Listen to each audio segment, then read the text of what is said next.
I can remember being 5 and getting my first Christmas gift from school, a purple and white unicorn. Cynthia Cooper's father didn't allow gifts or celebrations.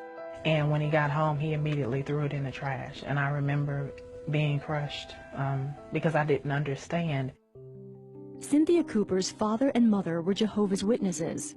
Her father was an elder of the faith and strictly enforced all the rules of the religion. No celebration of holidays, birthdays, Christmas. Jesus Christ was simply a prophet, who came to the earth. They don't believe that God is able to talk to you. As a child, Cynthia was independent and curious. She struggled to understand her father's religion. I would ask him questions, and a lot of the questions he wouldn't answer, or he'd get frustrated with me, and his response was, because I said so. I felt very left out at school. I felt very isolated. There was really no outside influence or opportunity to be social outside of the members of the church. Cynthia carried her loneliness, doubts, and questions into her teens. She dreaded the exhausting work required by the religion. The Jehovah's Witnesses believe that you can get your salvation through works. And so the more hours you have in field service, the more doors you knock on, the more new converts, the more valuable you are to the Kingdom Home. The older I got, I would play sick every Saturday. I'm not going out in field service, just any little way that I could avoid, doing the works of the kingdom. The more work her parents did for Kingdom Hall, the more Cynthia rebelled. I pushed the envelope more. I went out and I did whatever I thought I was big and bad enough to do. Sneaking out with my boyfriend, going places I had no permission. When Cynthia was 13, her older sister married a man who was not a Jehovah's Witness. Her sister's actions and her parents' reaction finally brought Cynthia to a breaking point with the religion. My parents had literally thrown all of my sister's clothes out on the front lawn because she had gotten married. I just began to think, this is your child. How can you say you love your child and you love God, but you're treating your child this way? I just began to question. It was just something inside of me that just said, this is not the love of God. So I began to search for God. Cynthia secretly prayed to God and asked him to reveal himself. To talk to God for the first time was foreign because, the Jehovah's Witnesses had taught me that God doesn't speak to people. So, here I am talking to this God that can't hear me. I don't know if he can hear me. Then in her junior year of high school, she experienced something she'd been taught could never happen. She believed she heard the voice of God. I actually had a pinched nerve, and at the time no one knew what it was. So I said, Lord, if you heal me, I'll serve you. I don't know who you are. I don't know how to serve you, but if you heal me, I will. I heard the Holy Spirit say, okay. And so I turned my neck and something snapped in the side of my neck, and immediately I was healed. And I knew it was him. And then immediately the peace that I felt once that came over me, it was awesome. Cynthia kept her personal experiences with God a secret until she moved out of her parents' home. She knew there would be grave consequences.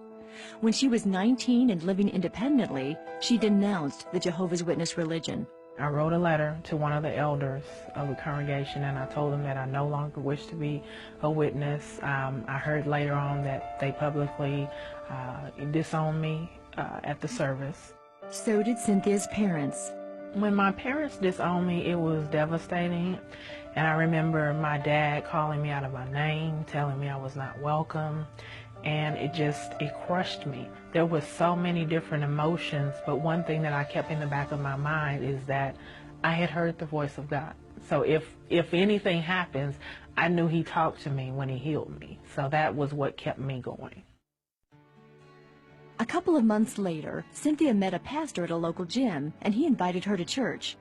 Because of his invitation, she attended a Christian church for the first time in her life. At first, she was afraid.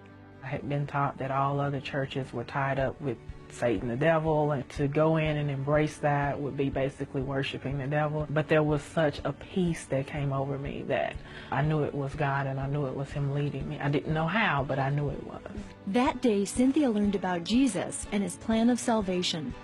Cynthia gave her life to Christ. When I first got saved and I asked Christ into my heart, I felt clean. It was like going to the altar. It felt like I was being rinsed of everything. So it was a freeing experience. It was indescribable. Cynthia's new faith was genuine, but her conversion to Christianity only widened the gap between her and her family. I fell into a deep depression, and I can remember having a bottle of pills, and I called one of my friends, and I basically told him goodbye, because I was planning on killing myself. And right before that happened, he knocked on the door, thank God, and he prayed me out of that depression. With the support of her church, Cynthia drew on God's strength and encouragement. Her victory over depression came when she started reading the Bible and memorizing scriptures. Cynthia says her hardships only made her faith stronger. I learned so much about who Jesus was. From my provider, my comforter when I was lonely. He was my peace. When my mind would try to be confused. He's been my mother. He's been my father. He's been everything to me. Today, Cynthia is still estranged from her family, but she has forgiven them and prays for them. She shares her life-changing story in her book, The Cost of My Salvation. There's definitely a difference between religion and relationship. I have a relationship with Jesus Christ. I live my life based on the relationship because I want to be pleasing to him. And that's so absent from the rituals that come with religion. There's no comparison.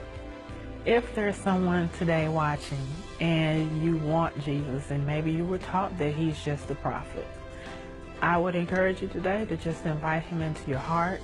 His blood is more powerful than anything. His spirit is more powerful than anything. So if you really want to seek him, and if you diligently seek him, he will find you.